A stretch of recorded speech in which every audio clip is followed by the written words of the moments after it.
초등학교에서 선생님이 그 시험을 냈는데 무엇이든지 하다가 며칠 하다 그만두는 그런 경우를 고사성어 네 글자로 쓰라 이랬어요.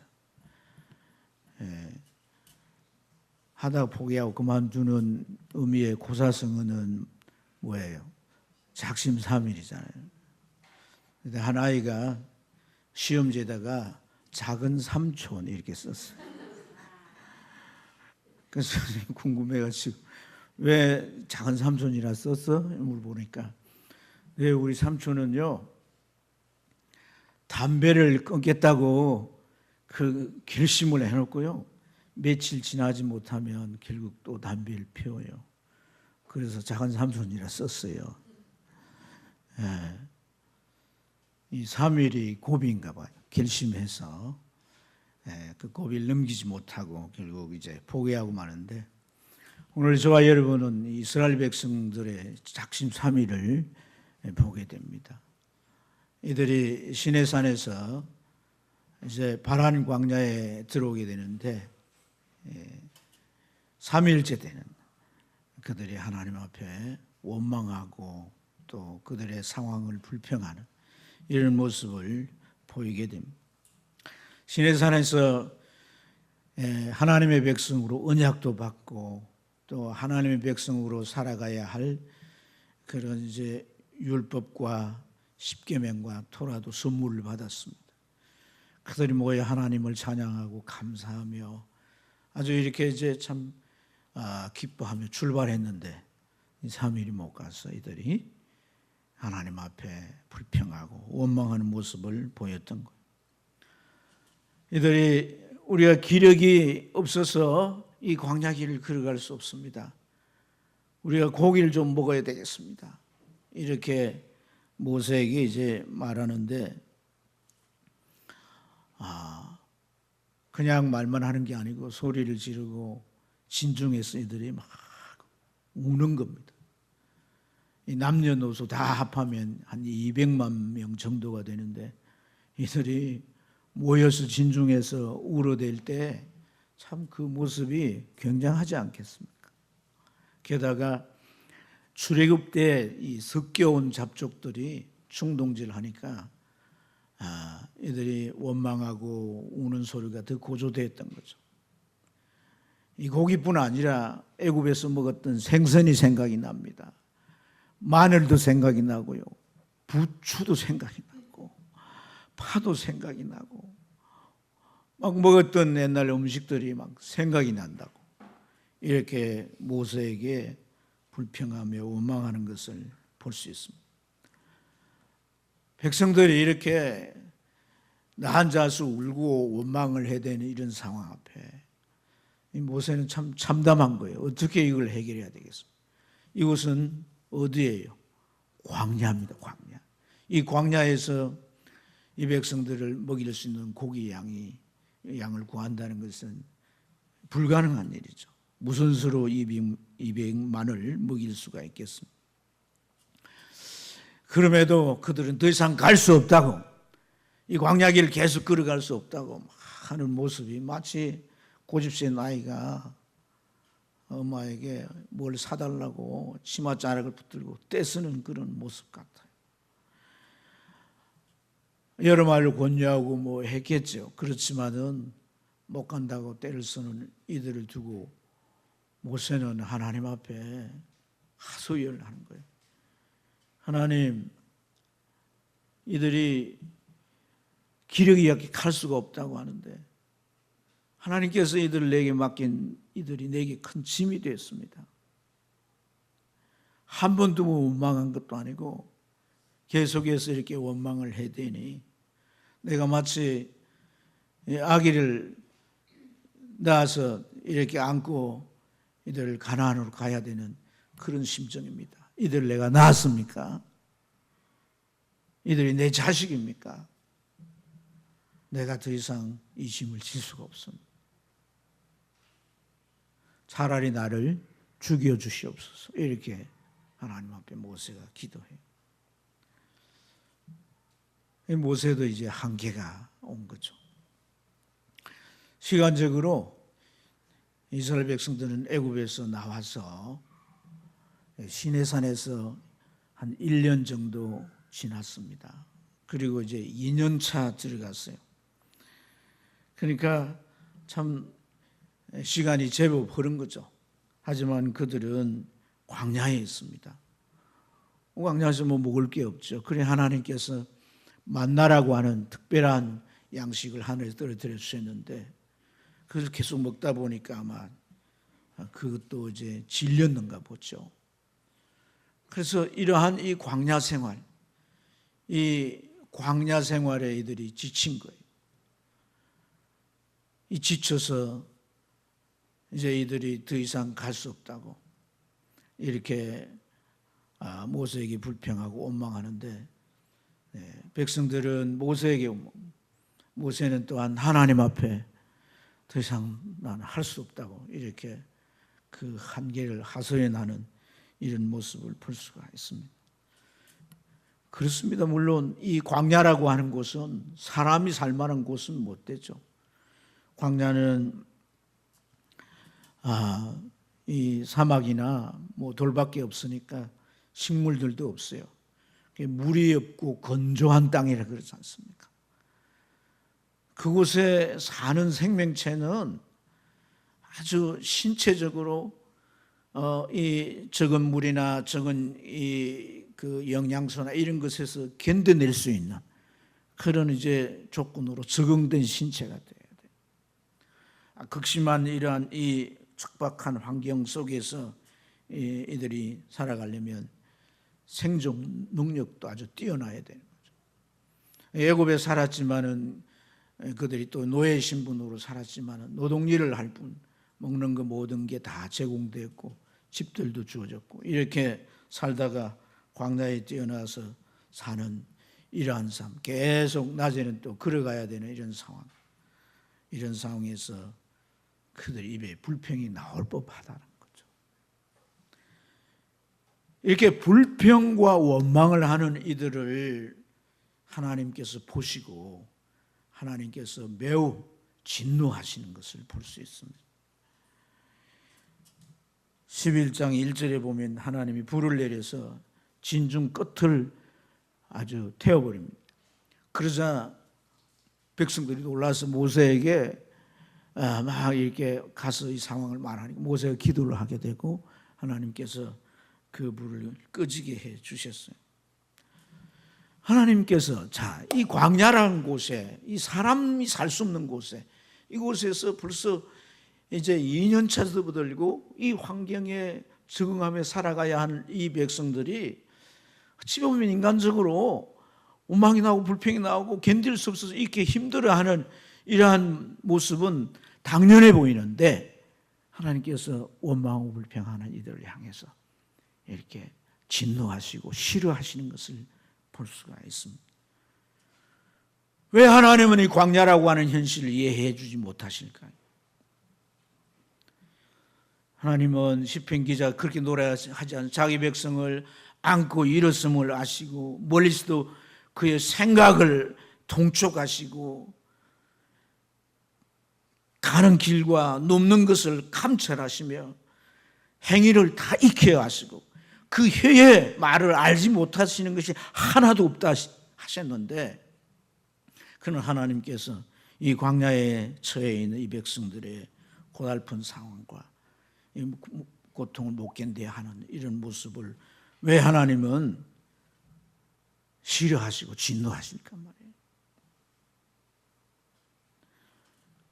사람이 몸이 고달프고 힘들면 그 마음도 견딜 수 없어 하고 불평도 원망도 쏟아내기 마련이죠. 사람을 지으신 하나님께서 어찌 이해해 주지 못하실까? 오늘 이 말씀을 우리가 잘 살피면서 눈여겨봐야 할 게 무엇이겠어요?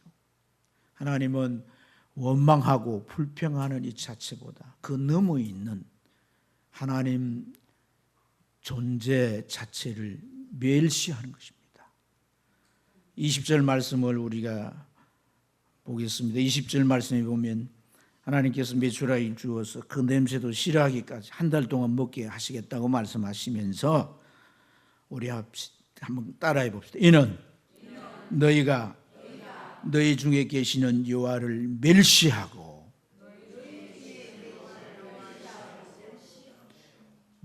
하나님을 멸시했다는 거예요. 그리고 그 앞에 울며 우리가 어찌하여 애굽에서 나왔던가 그렇게 한탄했다는 겁니다. 여러분, 멸시라고 하는 이 히브리 말의 이 빠자라고 하는 단어는 함부로 취급하다라고 하는 뜻인데, 이것은 우리말로 말하면 무시를 말한 거예요. 무시. 하나님을 무시하는 거예요. 어떻게 무시합니까? 하나님은 그들의 진중에 계셨어요. 그렇지만은 하나님이 마치 없는 듯 안 계신 듯 그렇게 하나님을 여겼다는 거예요. 하나님의 존재를 이렇게 멸시하는. 그래서 눈에 보이는 모세는 싫어하고 눈에 보이지 않는 하나님은 아예 없는 것처럼 멸시하는, 이것을 하나님이 진노하시는 거다. 여러분, 하나님은 어떤 분이십니까? 이들이 고기를 먹지 못해서 기력이 약해서 이 광야라고 하는 바람 광야를 걸어갈 수가 없다고 한탄을 하고, 고기만 아니라 뭐 생선도 애굽에서 먹었던 이 많은 이 채소들 이런 것들이 다 생각이 난다고 하는데, 하나님께서 그들 고기를 먹이실 때 하나님이 어떻게 먹이신다고 했어요? 입에서 냄새가 나서 못 먹을 정도로 하나님이 포식을 시켜주신다는 거예요. 그 말을 듣고 모세가 어떻게 반면합니까? 지금 나와 함께한 이 백성의 보행자만 해도 60만 명인데 이들을 한 달 동안 고기를 먹인다고. 소떼와 양떼를 다 잡아서 그들을 먹여서 그게 가능하겠습니까? 바다에 있는 고기를 다 모아가지고 그들을 먹인들 족할 수가 있겠습니까? 이렇게 말할 때 23절에 하나님이 뭐라고, 내 손이 짧느냐, 너는 이 말이 응하는 것을 보게 될 것이라고 말씀하셨어요. 모세마저도 하나님이 어떤 분인가 좀 가물가물해진 거예요. 애굽에서 나올 때 그의 손을 거쳐 10가지 재앙을 나타내시고, 그가 지팡이를 들었을 때 홍해를 갈라서 그 홍해를 건너게 하신 하나님, 이 하나님에 대하여 이들이, 이 모세도 지금 가물가물한 광야라고 하는 환경이, 그 힘듦이 고달픔으로 고통성으로 엄습해 올 때 입에서 불평과 원망이 쏟아지고, 백성들은 진중에 계신 하나님을 의식하지도 못하고, 모세도 이렇게 하나님의 역사에 대해서 희미해져서 똑같은 모습을 보이고 있는 것을 볼 수가 있습니다. 사랑하는 여러분, 믿음이 왜 중요합니까? 믿음의 정의를 히브리서 11장 1절에 이렇게 말하잖아요. 믿음은 보이는 것들의 실상이요, 바라는 것들의 증거니. 믿음은 바라는 것들의 실상이요, 보이는 것들의 증거니 그랬어요.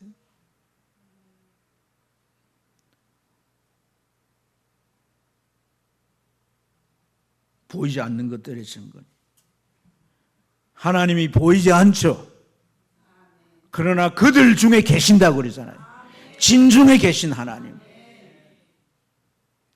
그래서 정말 그 하나님을 바랄 때 보이지 않는 하나님께서 우리 삶의 각가지 문제를 해결하는 실상으로 당신을 나타내게 되는 것인 줄로 믿습니다.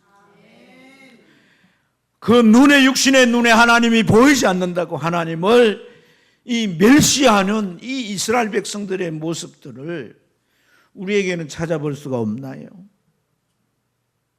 우리는 우리 상황에, 그 상황이 위협하는 그런 위협에 함몰돼서 하나님의 존재를 전혀 의식하지 못하고 겁을 지어먹고 공포에 떨며 그렇게 살아갔던 때는 없느냐는 거예요.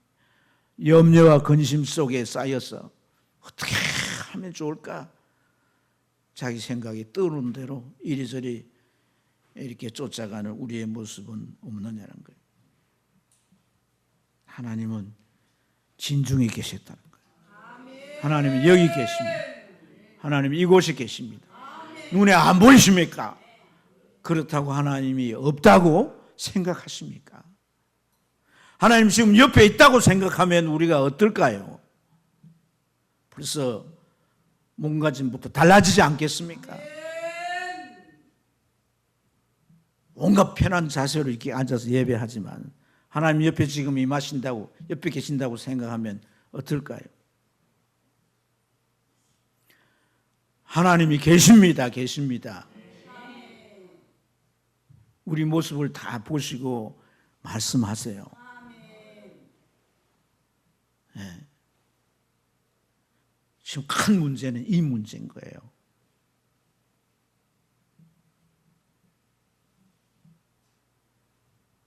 우리가 하나님 앞에 기도하잖아요.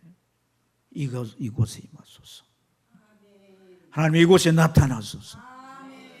이 기도를 바꿔야 됩니다.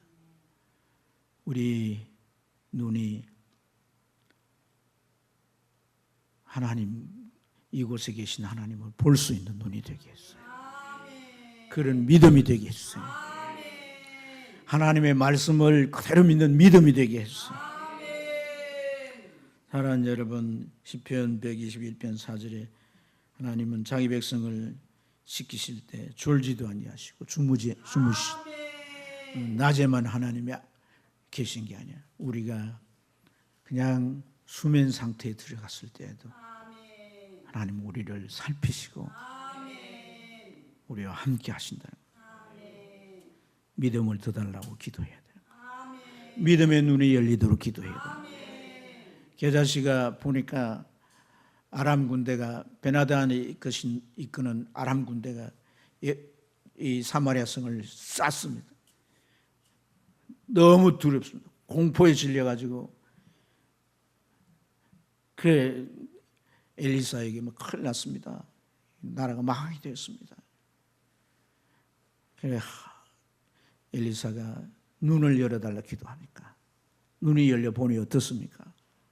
하나님의 천군 천사가 그 아람 군대 적을 개부르여 싸고 있는 거예요. 그걸 보는 순간 그의 공포는 사라진 줄 믿습니다. 삶의 염려와 걱정들이요 정말 우리 믿음의 회복이 되면 다 사라지게 되는 거예요. 우리가 하나님이 원하시는 삶을 살고 가야 할 방향을 가는 가운데 있다면 하나님은 우리 삶의 어떤 상황이나 어떤 우리의 문제에도 개입하시고 도우실 것을 믿습니다. 그래서 여러분 정말 우리가 하나님에 대한 믿음을 굳건히 하며 살아가야 할 줄로 믿습니다. 무엇보다 우리가 정말 기도해야 될 게 믿음이에요. 믿음이 없으니 말씀을 듣질 못해요. 고개는 끄덕거리고 뭐 아멘이라고 다 하지만은 실제 삶 속에 그 말씀을 적용하지 못하고 말씀대로 살아가지 못하니까 내 삶에 하나님의 손길을 경험할 수가 없는 거예요. 제가 금요 철학 기도회 때 잠깐 뭐 이렇게 간증을 얘기했지만은 정영숙이라고 하는 그 탤런트, 나이가 이제 많죠. 이분은 요즘 뭐 TV나 이런 데 잘 안 나오고 신앙생활에 아주 몰두하시는 거예요. 이 교회에서 그 이제 하는 프로그램이 성경 암송을 하는데 잠언을 암송하는 잠언 2장을 암송하면서 충격을 받았다는 거예요. 4절 5절에 말씀을 통해서 우리가 하나님을 알고 하나님을 경외하는 것을 배우게 되는데 어떤 자가 하나님 말씀을 은과 같이 구하며 보배를 찾듯이 찾는, 정말 우리가 하나님의 말씀을 그렇게 대하고 설교를 그렇게 들으면서 하나님 말씀을 대할 때 하나님을 알게 되고 하나님께서 그 손길을 허락하셔서 우리 삶에 개입하시 역사하신 것을 체험할 수 있는 신앙이 될 줄로 믿습니다. 네. 이렇게 진중에 계신 하나님을 의식하지 못하고 하나님을 멸시하는 이들을 향해서 하나님이 어떤 대안을 이들에게 이제 만들어 주십니까? 모세에게 하나님이 이렇게 지시하십니다. 나이 많은 장로들과 지도자들 70명을 뽑아가지고 회막에 다 세워놓고 너도 그들과 함께 서라는 거예요. 하나님 그렇게 하시는 이유는 내게 임한 영을 그들에게도 임하게 해서 내 짐을 내가 들어줄 것이다. 내 백성을 지도하고 인도하는 그 일을 함께 하게 할 것이라. 그래서 모세는 이 장로들과 지도자를 불러서 회막에 세웠습니다. 그럴 때 하나님께서 하나님의 영을 부으셨습니다. 그랬더니 그들이 다 입에서 예언을 하게 되는 거예요. 이 예언이라고 하는 것은 성경의 예언은 두 가지, 미래에 대한 말씀이고 하나는 그냥 하나님의 성령에 감동되어서 증거되는 말씀이에요. 그래서 이 예언은 그 후자가 될 수 있는 거예요. 그들이 하나님의 말씀을 예언했다. 성령의 감동이 되어서. 이게 뭘 의미하겠습니까? 성령에 감동되어서 증거되는 말씀은 하나님의 뜻을 그대로 드러내는 것인 줄로 믿습니다. 고린도전서 2장 10절 말씀이 뭐라고 그래요? 성령은 하나님의 모든 것을 통달하여 안다는 거예요. 하나님의 모든 걸 알 뿐 아니라 하나님의 기쁘신 것까지도 다 안다는 거예요. 하나님이 지금 이 바란 광야에 들어선 이스라엘 백성들을 향하여 원하시는 하나님의 뜻을 이 70명의 장로들의 입을 통해서 다 전하게 된 줄로 믿습니다. 하나님이 원하시는 뜻, 너희가 내가 이 진중에 있다는 걸 알라는 거예요. 그걸 의식하며 살라는 거예요. 그러면 너희들이 한계에 부딪혀서 더 이상 기력이 없어서 이 광야를 계속해서 갈 수 없게 된다면 너희들이 이렇게 원망하고 불평할 게 아니라 이 진에 다 나와서 자기 텐트 앞에 앉아서 땅을 치며 우리가 이제 여기에서 다 죽게 되었다고, 애굽에서 나온 것 잘못되었다고 이렇게 할 게 아니라 너희가 너에게 기도해야 할 것이 아니냐는 거예요. 너희가 나를 찾아야 될 게 아니라는 거예요. 내 손이 짧으냐? 내 손을 구하여야 될 게 아니냐는 거예요. 너에게 믿음이 없기 때문에, 진중에 있는 나를 의식하지 못하기 때문에 그냥 본성적으로 육성적으로 나는 원망을 하며, 예수를 믿는다는 것은요, 우리의 처해진 모든 상황 속에서 그걸 그대로 받고 그걸 그대로 생각하고 그걸 그대로 말하고 그걸 그대로 나타내는 게 아니에요. 한번 뒤집는 겁니다. 하나님의 뜻이 무엇인지, 하나님이 뭐라고 말씀하시는지 그렇게 뒤집어 놓고 생각하고 묵상하고 기도하면서 하나님의 뜻을 따라 가고자 결단하며 나가는 거예요. 그게 신앙생활이에요. 광야는 그냥 걸어가는 게 아니라, 가나안 땅은 그냥 걸어가서 들어가는 곳이 아니란 말이에요. 천국은 우리가 그냥 이렇게 교회 왔다 갔다 하다가 죽으면 가는 곳이 아니란 얘기예요. 우리는 우리 삶 속에 하나님은 여러 가지 상황들을 허용하시고 그것을 네가 어떻게 해석하느냐는 거예요. 지금까지 부모에게 배우고 학교에서 배우고 세상에서 배운 그런 여러 가지 지식과 경험을 가지고 해석하지 말라는 거예요. 하나님이 너와 함께 네 가정에, 네 일터에, 네 인생에 함께 하신다면 그렇게 해서는 안 된다는 거예요. 내가 너에게 이런 말대로 그걸 대입시켜서 뭐 해가지고요? 대입시켜서 묵상하고 생각하고 기도하라는 거예요. 교회 생활 수십 년 하고 직분을 받고 교회 지도자가 되었다 하면서도 그렇게 하지 못하면요, 안 되는 거예요. 교회는요, 먼저 믿은 자들이 좋은 본이 되어가지고 할렐루야, 그들이 권위가 부여되고 그들의 삶이 정말 신앙의 바람직한 모습을 보여줘. 예배 하나 드리는데도 그래야 되는 거예요. 예배 하나 드리는데도.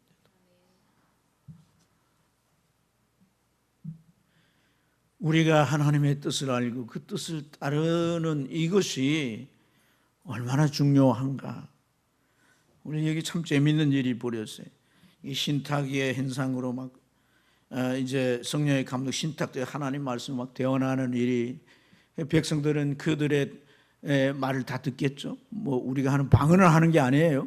그들이 입으로 히브리 말로 막 하는 것을 들었고 그들 향한 하나님의 뜻을 막 드러내서 증거했겠죠. 그런데 또 재미있는 일이 어떻게 보래? 모세 지시를 받았지만 회막에 나오지 않은 두 사람이 있었어요. 엘닷과 메닷이라는 사람인데 이들이 자기 진중에 그대로 있었어요. 왜 있었는지는 알 수 없지만 뭐 모세가 나오라고 하니까 지금 이스라엘 백성들이 무드는, 이 마음 무드는 어때요? 감정 무드는 불평과 원망이 가득 찬 거 아니겠어요? 뭐 이들도 그럴 수 있었겠죠. 그래서 모세의 지시가 주어졌지만 가지 않고 자기 텐트 속에 있었는데 그 텐트 속에서 이들도 막 예언을 하게 되는 거예요. 성령의 충만해가지고 예언을 하게 돼요. 그걸 누가 와서 알려주는데 여호수아가 모세에게, 내 주 모세야, 저들이 하는 저렇게 하는 건 막아야 되지 않습니까? 못하도록 제재해야 되지 않습니까? 그러니까 모세가 그만두라, 그냥 두라. 네가 날 왜 시기하느냐? 그럴 필요 없다는 거예요. 무슨 뜻이에요? 성령의 하나님의 영에 감동되어서 말했다면 하나님의 뜻을 드러낸 거예요. 아멘.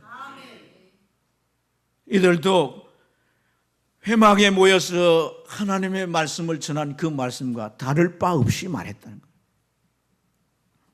그래서 그렇게 한 것이 하나님으로 말미암은 것이란 겁니다. 힘들다고 원망하고 지나가야 할 광야인데도 불구하고 이 광야를 더 이상 갈 수 없다고. 왜 나왔습니까? 애굽에서 왜 나왔습니까? 저 가나안에 들어가려고 나온 거 아니겠어요? 여러분, 이건 영적으로 우리에게 뭘 의미합니까? 구원을 의미하는 거예요. 우리 애굽에서 잘못 나온 거야. 우리 다시 애굽에 돌아가야 되겠다. 이건 뭐예요? 하나님이 구원을 주신 구원 자체를 거부하는 거잖아요. 왜 예수 믿고 왜 교회를 다녀야 됩니까? 여러분?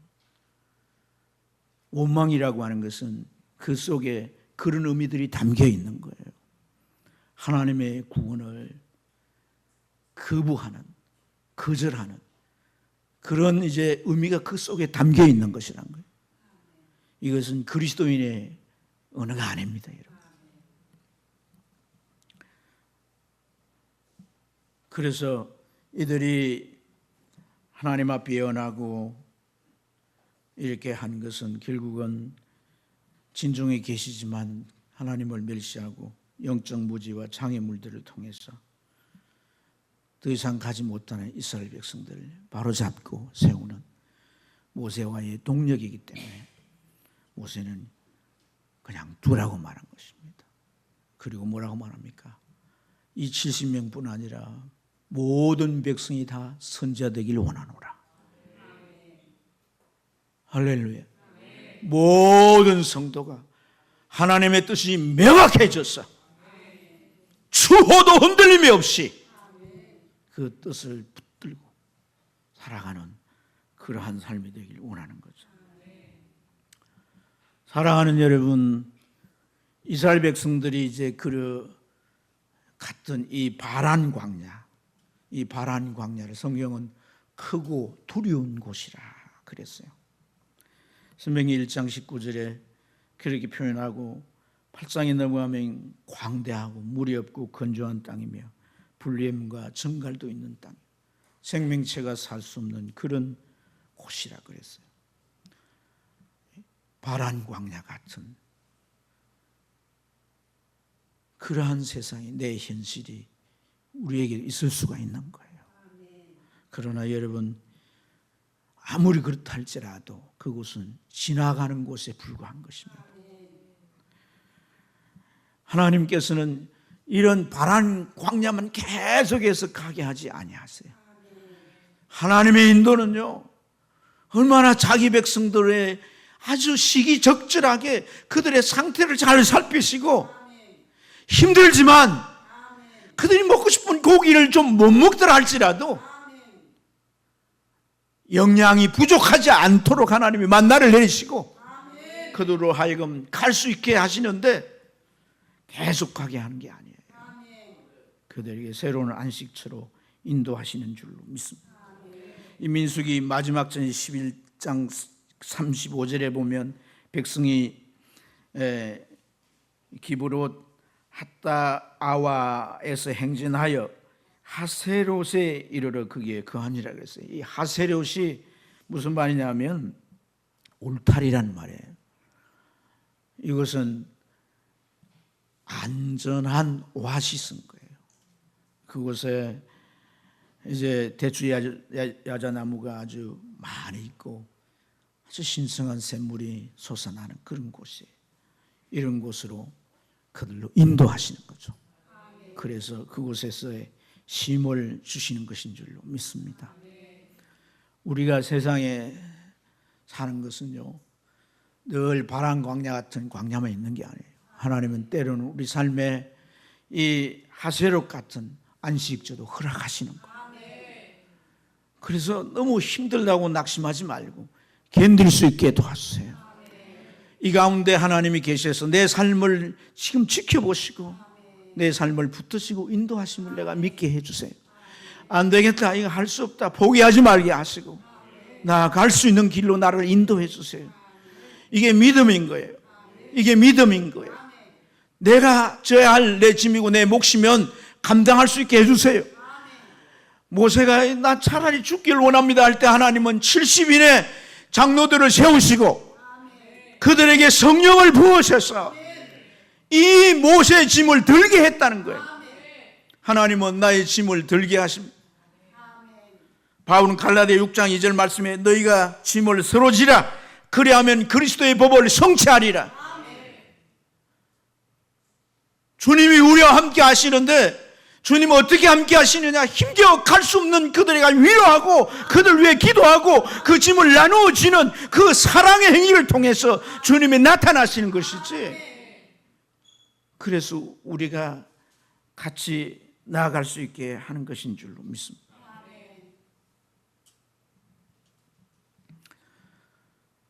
청교도 시대에 그 얼마나 고난이 많아요. 청교도들이 너무 힘드니까 배를 타고 말이죠, 저 아메리카로 간 거 아니겠어요? 가다가 수많은 사람들이 죽고요.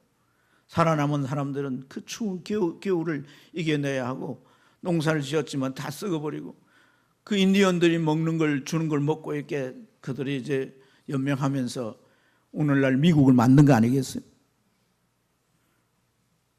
근데 그들이 그 박해 속에서도 늘 하는 말이 그런 말이었어요. 인사 중에 하나가 가장 좋은 것은 아직 오지 않았다.